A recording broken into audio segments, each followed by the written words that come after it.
Part 33. Found. She had slept, but she hadn't dreamt. She woke up, but she felt tired still. It was rather odd, but then one did not live thousands of years without having a few dozen weird experiences. Memories flooded back to her, but they simply ended that one night. Still, she could deduce fairly easily that their journey to find the two missing ponies hadn't ended quite as planned. The fact that her balcony was covered in snow, that was new too, as was the missing wall and the wounded unicorn beyond it.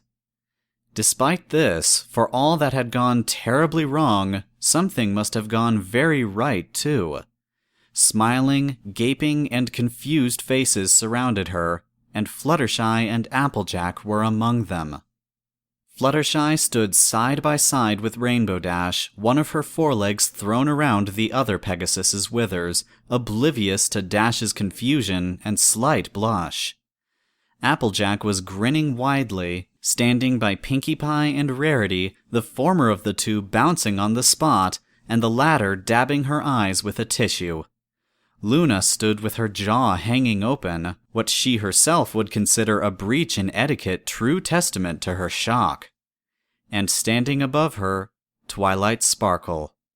The studious unicorn was staring at her, eyes wide and dripping with wet, scarcely daring to breathe. "Twilight," Celestia repeated, clearing her throat and turning her head so that she could look upon her in full. "What just happened?" Rainbow Dash asked, off to the side. She was very quickly silenced by a murderous glare from Rarity. "I'm sorry," Twilight said, her voice shuddering. For a moment, Celestia feared her pupil would simply collapse on the spot, but the biggest movement she made was to swallow. Celestia raised a brow. "For blowing a hole in my room, or for standing on my flank?" she asked, instantly regretting the little joke. Twilight blinked and gingerly stepped off the princess, her confusion giving way to a deep-seated frown right after. "No, I mean none of those. For making you leave Equestria and get hurt, for this all happening. You could have—" "That was my choice entirely," Celestia interrupted her. "Luna and I spent weeks discussing how to proceed, and if she feels no guilt over what was ultimately my decision, then neither should you. We live and we learn." She glanced over at her sister, and Luna offered her a weak smile in return. "Apologies have no place. After our return, we have used that word until it ceased to have meaning altogether. But we are glad you are back," she said. "It was still my fault," Twilight claimed, rebelling against Celestia's calming words. She stomped a hoof, but the effect was somewhat ruined by her standing on the softest bed in Equestria. "You have done nothing.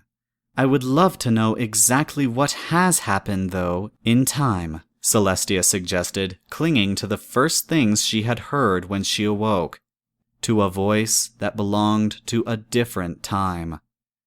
"But first," she tried to move her legs, but they were stiff and ungainly. She had obviously been asleep for a very long time, and it showed. Celestia felt as weak as a newborn foal, all her strength gone. What little progress she made was quickly arrested when Twilight placed a hoof to either side of her neck, locking her in place and eliciting gasps from the others who, until now, had stood mute. The unicorn shook. "I'm sorry. I should have told you sooner, but I didn't know," Twilight whispered. "You do not have to do this. In your own time," Celestia said, locking eyes with the pony who meant so very much to her. The pony who stood apart from the others in so many ways. The pony who dared. More than anything else, she wanted this, and she thought she saw in the unicorn's eyes the fire she desired. There was no doubt. Why did she herself hesitate? Why did she try to bar Twilight's path with doubts when it was clear that she did not share them? Why did she try to stall her, when she was happy that she did not stop. Twilight leaned closer, and Celestia was keenly aware of her heart beating madly in her own chest. When the other mare draped over her body, she could feel her heartbeat too. Fear, of course. For the second time, Twilight had made her feel fear, and this time, it was thrilling. Twilight Sparkle tilted her head and kissed the Sun Princess in full view of her sister and all their friends. It was a clumsy, stiff, and awkward thing, and when Twilight drew back a second later, she was blushing brightly. She glanced left, then right, as if only now realizing they had an audience. Rarity gaped, her jaw making a desperate push for the floor. At her side, Applejack stood completely still aside from the occasional blink as the only suggestion that she was still alive, and Pinkie Pie was grinning widely as she scribbled on a notepad she'd procured from somewhere, muttering names of ponies and cakes. Fluttershy was beaming, and Rainbow Dash had her head tilted and one brow raised. The only one even remotely competent at masking her expression was Luna, but even her own sister was smiling faintly. "Am I going to go to the moon for this?" Twilight asked in a whisper. Whatever courage had possessed Twilight a second ago was obviously taking a break. "I would rather you went nowhere at all," Celestia responded, reaching up to touch Twilight's face. "Sister, could you take our friends outside for a moment? I am very glad to see you all, and especially glad you two are safe," she said, smiling at Applejack and Fluttershy. "But there are some things Twilight and I must discuss." "That sounds like an invitation to plan a party," Pinkie cheered as the ponies made for the door. "You're both invited, of course, and especially Twilight, since we're gonna have the party at the library since we can't have it at Sugar Cube Corner now that the Foals are... actually, the library needs some, cleaning," Twilight suggested, her ears down. "Maybe we could celebrate somewhere else?" "Weren't gonna say nothing, but if I don't get to see my family soon, I might just have a heart attack. Farmhouse is big enough, so if we make it back before evening," Applejack said, trailing off as the others left them, Fluttershy saying something about pies. Luna lingered in the doorway for a second to smile at the two, and then the doors shut behind her, leaving them alone. Or rather, close to. Celestia eased herself out from underneath Twilight and rose to stand. Her legs shook and nearly buckled out from under her when she stepped off the bed, and at once Twilight was at her side. It was a gesture, nothing more. Twilight couldn't effectively support the larger alicorn, but it was such a supremely sweet thought, Celestia leaned on her a little. Enough that it was felt. Neither of the two so much as smiled, much less laughed at the spectacle. Not a living soul was there to see anyway. On sleep-addled legs, Celestia made for the shattered wall. "Don't you want to know what happened?" Twilight asked. "You haven't asked, but I assume you want to know, and even I don't know all of it yet." "Applejack and Fluttershy are safe and sound," Celestia said. "They looked tired, but they are safe. That is the most important part. All of my subjects and friends are well. The rest can wait." "Well, yes," Twilight agreed, giving a sigh of relief at that. "And I'm really looking forward to just sitting down and talking to them again." Her rant blunted, Twilight shook her head. "It must be confusing for you, this." "Not as much as you would think. I assume I fell asleep because my hunch was correct. As I said, details can wait. I, caught your last words just now, so I suspect I know what woke me up, too," Celestia added, ducking as she stepped into the royal bath chambers. She pursed her lips and made a note to explore the options of having a door just here. It would be very convenient. "Oh," Twilight said, her cheeks once again lighting up with a deep red. Celestia's gut tightened. Another of those little things she could count on one hoof how often she'd felt in as long as she could remember. "Nothing?" Celestia asked, halting in the middle of the room in front of a crumpled-up, half-translucent shape. "Nothing what?" Twilight retorted. "I'm not sure what more to say. I'm not going to take it back." The tension left. She had feared exactly that, but Twilight did not regret it. Celestia nodded once. "I love you too," she commented, smiling at the smaller unicorn. Twilight took a deep breath and let it out again, shaking her head. "I don't know what I'm supposed to say or feel now. The words sound a little odd, but I kind of want to say, I know," Twilight said. "Perhaps you don't fully believe me yet," Celestia suggested, leaning down to nuzzle Twilight's neck. "I hope you will, in time." Twilight closed her eyes and rubbed her snout against the top of Celestia's head, sighing contentedly. "What did you want to talk to me about?" "Not you alone," Celestia said, shaking her head and drawing herself up. She stared intently at the supine pony in front of them. The exact shade of green and the torch cutie mark was known to her despite the passing of centuries, and she remembered the voice well, too. "Brighthoof, show yourself," she commanded. "I know you are not yet departed." "Departed? Dead?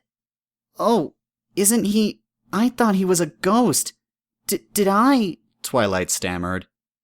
"Relax. I have been dead for longer than you have been alive 10 times over, little filly," a voice hissed. The body in front of them was nearly completely gone, but from it stepped forth an indistinct specter made from the very mist that filled the air. "You're still here!" Twilight gasped. Her horn was aglow in an instant, the unicorn lowering her head and scratching at the ground. She tried to put herself between the specter and the princess. Celestia put a hoof on her head to still her, gaining a confused look from Twilight, but it was Brighthoof who spoke. "Hello, princess. It seems she truly loves you," the specter murmured, his head shape trailing white fog as he turned to face Twilight with empty eyes. "She makes me wonder if I ever did. My star is pale by comparison." "If you have any love for me at all, you will explain yourself," Celestia suggested. "My love for you is why I did what I did," he countered. "This would never have worked if her resolve was weak. That she defended you from me is only part of it. Think with me here. She's clearly clever. You've always chosen the brightest as your pupils, so she must have considered all the implications. That, or she's never cared." The specter snorted, a whirl of mist rolling over them. "You are practically immortal. She is not." Celestia rolled her jaw. She had, of course, considered it. She had spent far too long ruminating the facts, wondering if she was doing something terribly unfair. In the end, she had decided that she would go mad if she did not act upon it, if she let Twilight pass her life by. Twilight didn't seem to think the same. At her side, the unicorn stood at rapt attention, listening, but there was no doubt in her. The facts passed her by, and she did not flinch. Part of Celestia wanted to pick her up and shake her, to ask her if she truly understood. "Except if she has peeked into my notes, of course, which she has not," Brighthoof continued. "I wish there was time for me to tell all I know. But suffice it to say that you know even less of the elements than you thought you did. Think on it, princess. Harmony, you and your sister, alicorns, the elements, it is all connected." "You wanted to test me? Why?" Twilight demanded, wrenching the conversation to what she no doubt considered back on track. Brighthoof turned to regard her for a fraction of a second, but his reply was for Celestia. You were comatose. Harmony and love are so strongly intertwined. What else could wake you but a strong display of pure, untainted love? He asked, shrugging. My life was forfeit long ago, and no amount of tears shed on your bed would bring you back, including my own. Twilight looked back and forth between the two, princess and ghost, eyes wide but with no further words. There is a chance I could bring you back, Celestia said, lowering her voice as she reached out to touch Brighthoof's face. The mist curled around her hooves. The more we understand, the stronger we grow, and with Twilight's help, maybe... No, you love me, but not the way I wanted, Brighthoof said, pulling away. And even if I could get past that, I have done terrible things. I have hurt your subjects, and I have become something I can no longer stand for. I wanted revenge. Even if you could forgive me, you could not redeem me. All I ask is that you remember me. I did, and I will, Celestia sighed. Some ponies go astray, but each and every one I strive to remember. You went missing, but were not lost. Thank you. Rest well.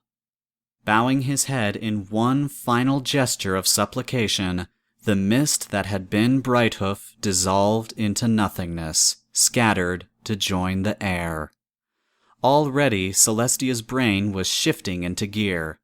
There was a lot she needed to know, a million details about what had transpired in her absence, the vast majority of those things eclipsed by the purple shape that stood at her side, that occupied all of her mind merely by her presence.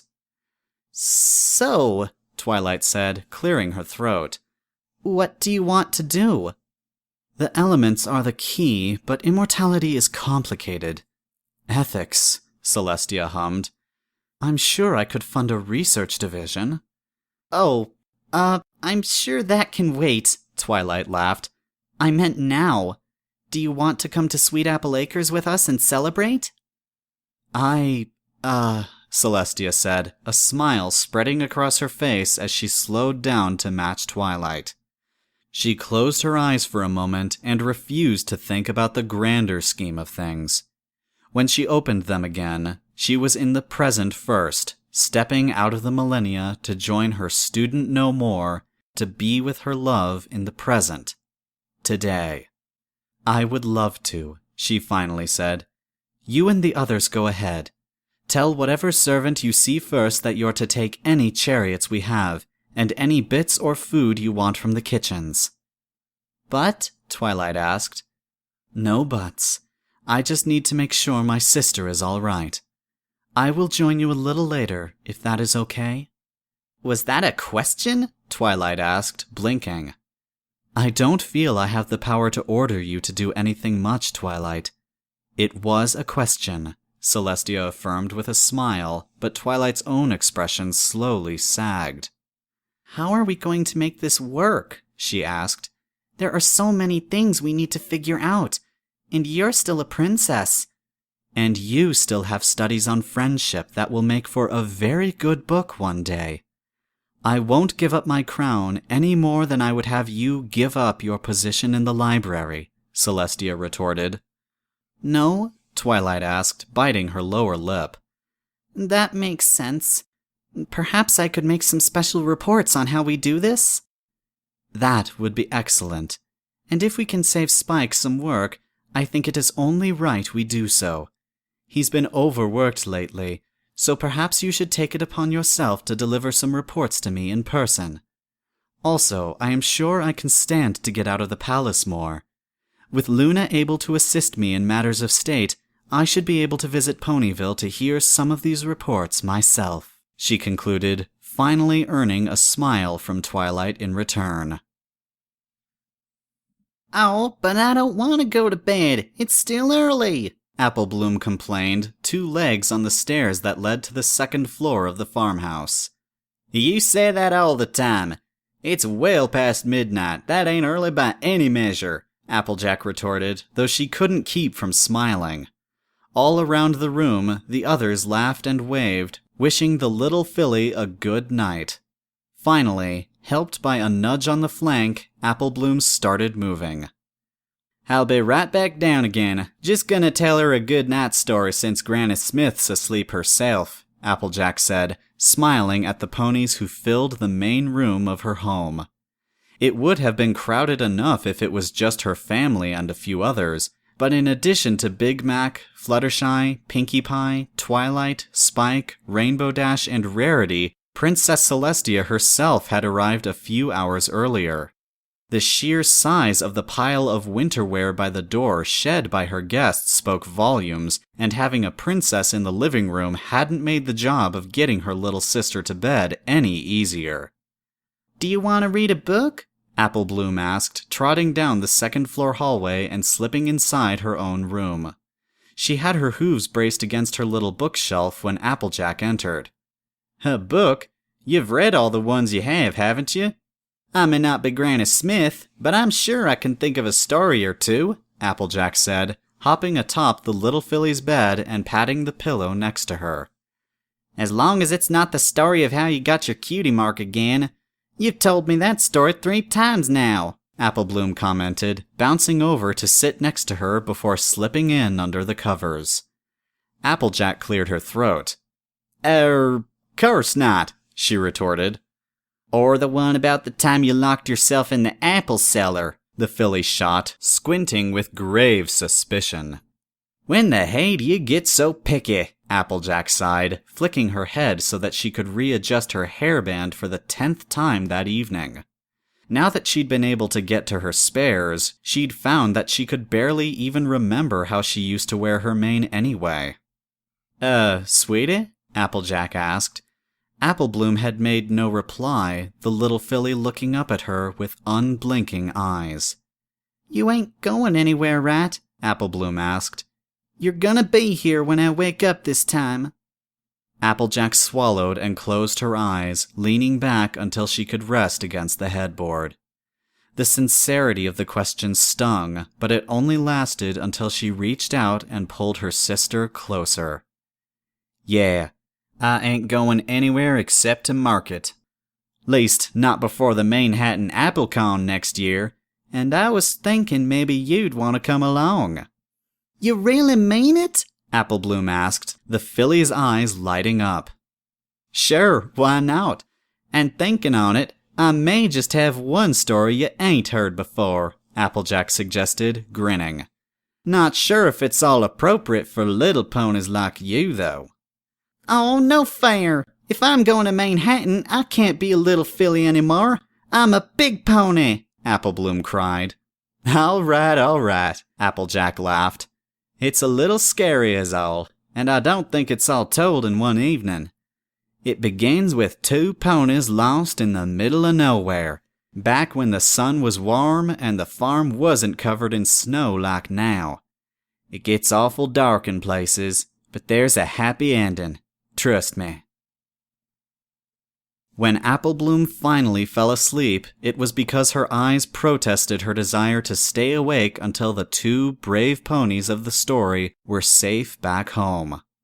Twice she nodded off, only to wake up a moment later, begging her sister to continue, but in the end, she lay curled up and snoozing quietly. Applejack slipped outside with nary a sound, and she'd no sooner shut the door behind her when Big Macintosh came up the stairs. "Heading to bed?" Applejack whispered. Yep, Big Mac intoned, pausing before her. "Really wish there was more to do round the farm," Applejack muttered, casting a glance over her brother's shoulder. Great snowflakes were drifting down from the sky, locking down the business other than what little they could do inside. I've a hankering to get some real work done, but now there's no excuse to get up early. Yup, he responded, following her eyes. The silence held while he shifted the straw he perpetually chewed from one side of his mouth to the other. Reckon maybe you've earned a day or two off. It's good to have you back, AJ, he added. Applejack grinned and leaned close, gripping him in a tight but brief hug. And it's good to be back, she affirmed, trotting past him. See you tomorrow. We need to discuss expanding the northern orchards if Mayor wants to sell the lands past the brook. Downstairs, little had changed, and that was hardly worthy of complaint. Perhaps Pinkie Pie had held off on the majority of the balloons and banners out of respect for Applejack's home, or perhaps there were limits to what even she could do on such short notice. Whatever the case, the main floor of the farmhouse was as it had always been, except for the gramophone Pinkie had brought and a few colorful streamers. That and downright dangerous quantities of snacks. She paused at the bottom of the stairs, turning down the volume of the music a tad, noting she'd have to dig into the apple pie soon or miss her chance. It had been so very long since last she'd gotten to spend time back home where she belonged, and it was an immense relief. Even if some things had changed on her absence. Her companion for the past months sat over by the small stove that kept the house warm during winter. Fluttershy looked every bit as content as Applejack herself felt as she traded quiet words with Rainbow Dash. The colorful Pegasus, for her part, only seemed to be half listening, now on her second round of attending Fluttershy's wings with hoof and mouth both. It was hard to tell exactly what was going on there, but it brought a smile to Applejack's face regardless. Even more unfamiliar, Princess Celestia sat with Twilight, Rarity, Pinkie Pie, and a softly slumbering Spike not far off. Pinkie had moved the snack table closer to the window, and some pony had dug out the Apple family's blankets. Applejack readjusted her hat and made for the group, slipping in between Rarity and Pinkie Pie to catch the tail end of one of Pinkie Pie's jokes, Celestia laughing hardest of them all except for Pinkie Pie, of course. It had been the work of hours to get used to the larger alicorn's presence, but she belonged. At least, Twilight seemed to feel that way, leaning against her. "So what are you guys on about?" Applejack asked, accepting a proffered sweet roll from Pinkie Pie. Pinkie Pie was just telling us about the cake's reaction to her telling them about the, new situation with Twilight and Princess Celestia, Rarity explained with something halfway between a frown and a smile. "Just Celestia, please," Celestia commented. "And I will admit I did not expect word to get out so quickly," she added with a shake of her head. "Oh no, did I do it all wrong?" Pinkie asked, gasping. "I just thought that because you were happy and Twilight was happy and every pony was happy, that I could make more ponies happy." Twilight looked up at Celestia at that, trepidation plain on her face. Is it a problem? I won't be offended if you'd prefer to keep it quiet for a little while," she said, though her tone suggested otherwise to Applejack. The momentary hush carried all the way to the other end of the small room. Rainbow Dash looked up with one of Fluttershy's feathers still in her mouth, and for once, the usually unflappable princess paused. The princess who faced crowds of thousands of ponies on a weekly basis looked from Rainbow Dash to Pinkie Pie, between all of them until her eyes finally came to rest on Twilight. "You fear I'm ashamed?" she asked. Applejack raised a brow, and at her side, Rarity gasped. "No, not at all," Twilight said, rubbing her forelegs together and shrinking under her gaze. "Good, because I am not. When I asked that you stay here in Ponyville, it is because I don't want you to be any pony but yourself. And the same is true for me. I will still have to be Princess Celestia," she said. Twilight nodded and swallowed at the words that sounded grim even to Applejack's ears. Celestia begged to differ, a gentle smile spreading across her muzzle. And what I mean by that is that I did not court you in secret as some pony else. If ponies want to talk, then let them talk. They'll have to decide for themselves what it means if I arrive unannounced here in Ponyville because I would like to have tea with you, she concluded with a shrug. Twilight nodded and sighed, leaning against the larger princess. I can live with that. Maybe I won't have to beg favors of my brother to get to see you on a short notice either, Twilight suggested, giggling as she turned to Applejack. Now, we were just asking if you had any games, because Celestia said she'd like to play us all in a game of Battle Clouds. The night stretched on until Celestia excused herself on account of royal bedtimes needing to be kept, as she put it, and Twilight left with her to get Spike to bed. Shortly after Twilight returned, pillows were brought down from the loft, and the question of sleeping arrangements was simply never raised. With the game pieces, the sarsaparilla bottles, and the snack bowls put away, Applejack pulled the blanket up until it rested against her neck. With her head against Pinky's flank for a pillow and her legs over Rarity, who offered no complaint, she murmured her goodnights. Home, in every sense that mattered. Soft sounds of sleep filled the room. Rarity's quiet breathing, Applejack's unapologetic snores, Twilight's mutterings, and Pinkie Pie's whatever she was doing in her sleep. Composing songs, possibly. Fluttershy smiled. Where the others were eager to welcome them back, Rarity especially prone to dramatics, Pinkie Pie merely partied on as though they had never left. Fluttershy saw the pink pony's smile wobble a bit when she thought no pony was looking, but she was always beaming when talking to Fluttershy and Applejack. She would have to visit her more often, just like how she fully intended to make good on her mutual promise to Applejack. If things were to have changed, then she resolved to make them be changes for the better. The thought was oddly empowering. Fluttershy shook her head at herself, marveling at the strength of the thought.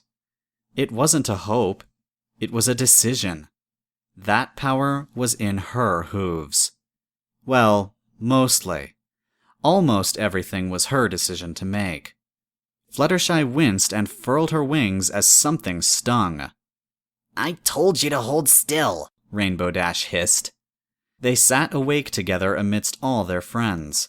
The very second sleepy silence had settled over the pile of ponies, Rainbow Dash had wasted no time in setting to work preening Fluttershy's wings again. It was enough to drive them both to distraction, and so it had. It's okay, Fluttershy said, keeping her wings folded to deny Dash her busy work. If it's okay with you, I think we really need to talk. What we need to do, Dash whispered back, is to get your wings fixed. They're fine. It's really not that big of a deal. I'm sure I can... Ugh, it's totally a huge deal. How else are you going to fly with me? Fluttershy blinked. I don't know. I like flying. I'd like to fly with you sometime, Dash said, shrugging and crossing her forelegs. I'd like that too, I think. But we really need to talk anyway, she said, for what must have been the 50th time that evening. If it had been a little scary how she'd always find a way to busy herself when Fluttershy said words to that effect, the fact that Dash had never left her side spoke volumes too.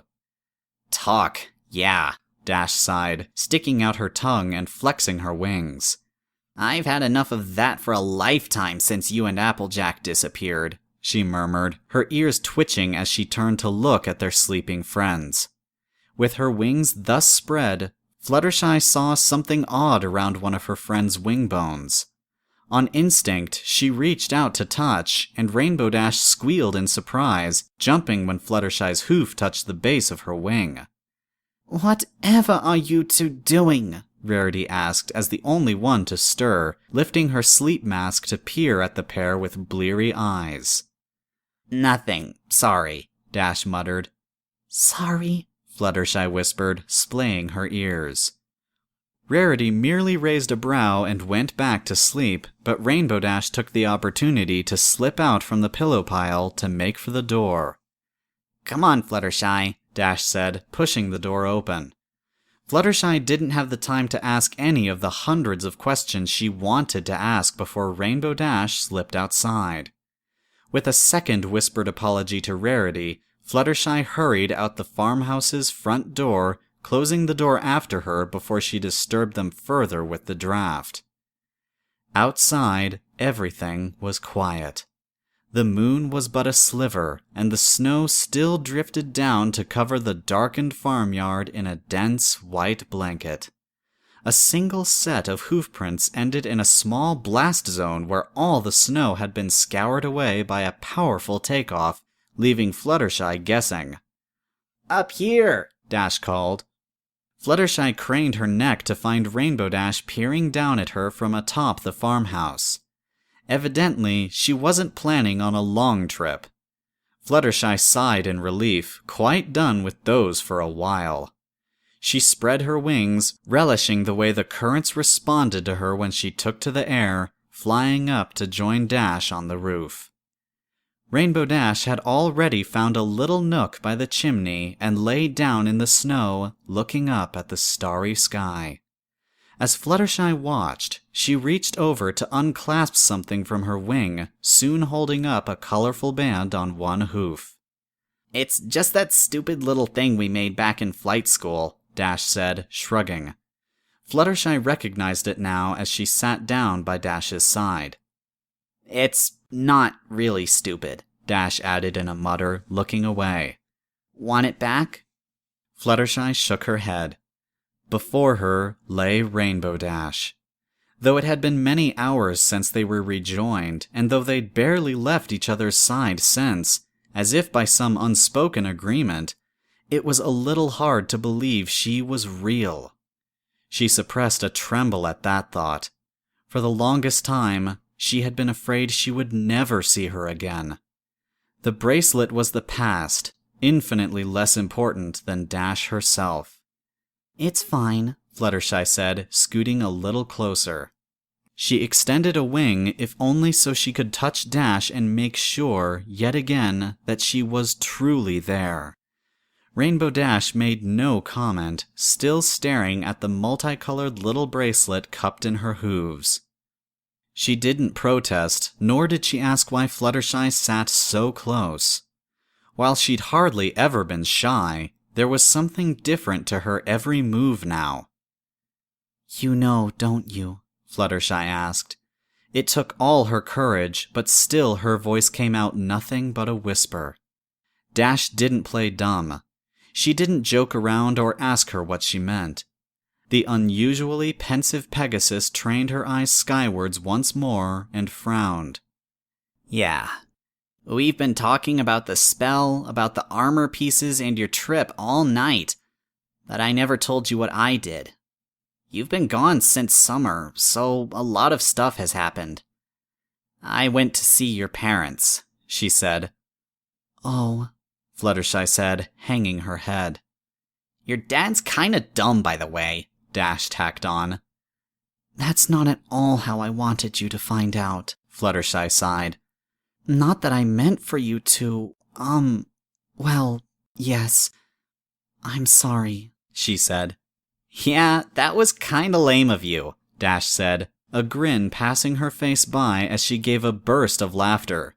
"Seriously, that was the most awkward thing ever, and I'm sure they pretty much hate my guts now." "I'm sure they don't," Fluttershy offered, shifting to lean back against the chimney herself, studiously avoiding looking at Rainbow Dash. She was beginning to feel numb, but the snow was hardly an issue.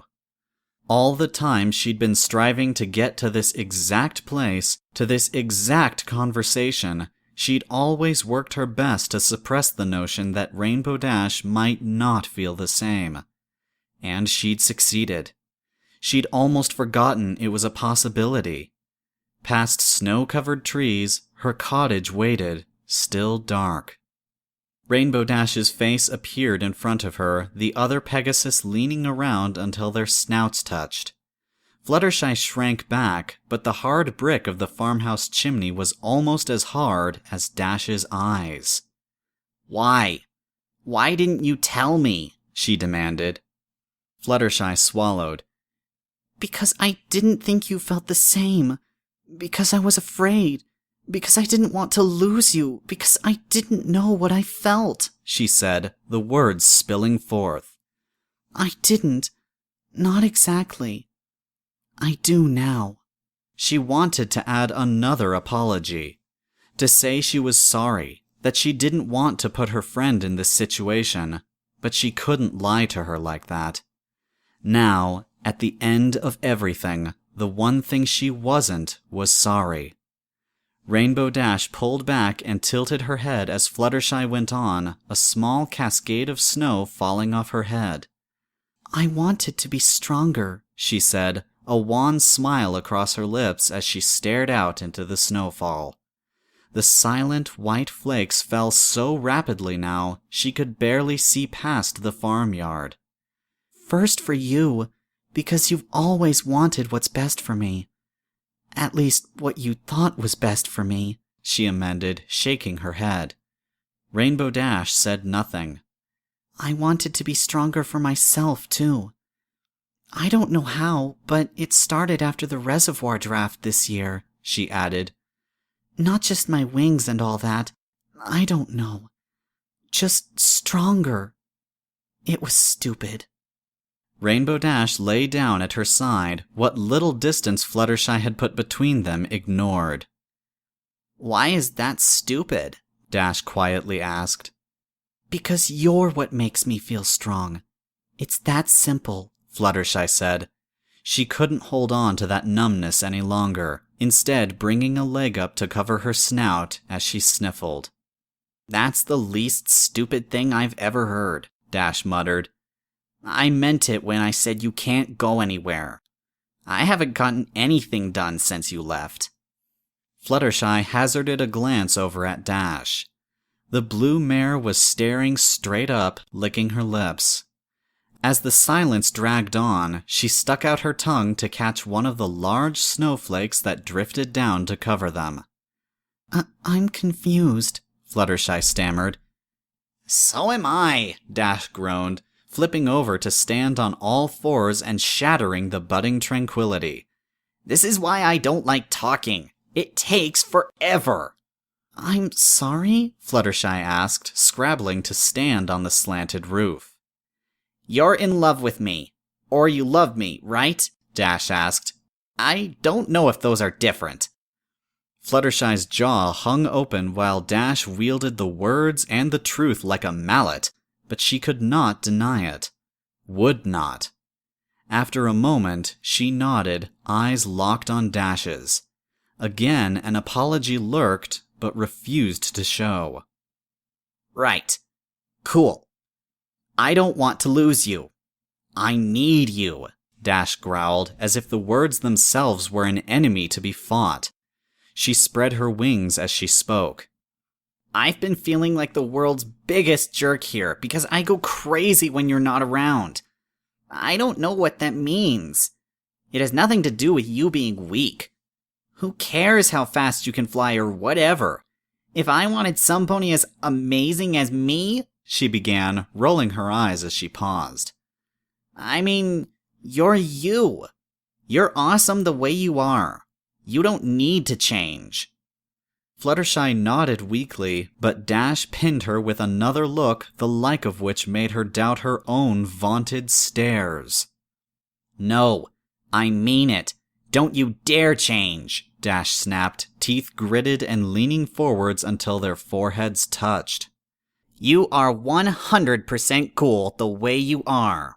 Got that? Okay, Fluttershy managed.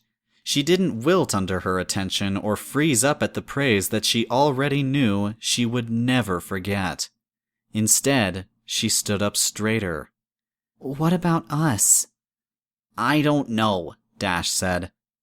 I guess there is an us, huh? I never thought too much about this kind of stuff, she admitted, kicking at the snow. I like hugs and all that as much as the next pony. I just can't lose you. Maybe it's a bit like that, being together. If you want to be, mine, or something. I don't want you to say that just because you don't want me to go away, Fluttershy said, pressing through the way her stomach tightened and her eyes burned. We're still friends, unless you don't want to be. You don't have to. I'm not saying this because I have to. Jeez. I'm saying it because I want to. Rainbow Dash interrupted her, a hoof on her snout. Where she touched, warmth blossomed. Sorry. It sounded a lot cooler in my head. Can we just not make this all complicated again? I'm saying yes. You're cool. I like you. I don't care how stupid it sounds, but I need you. And if that's not enough, I want you.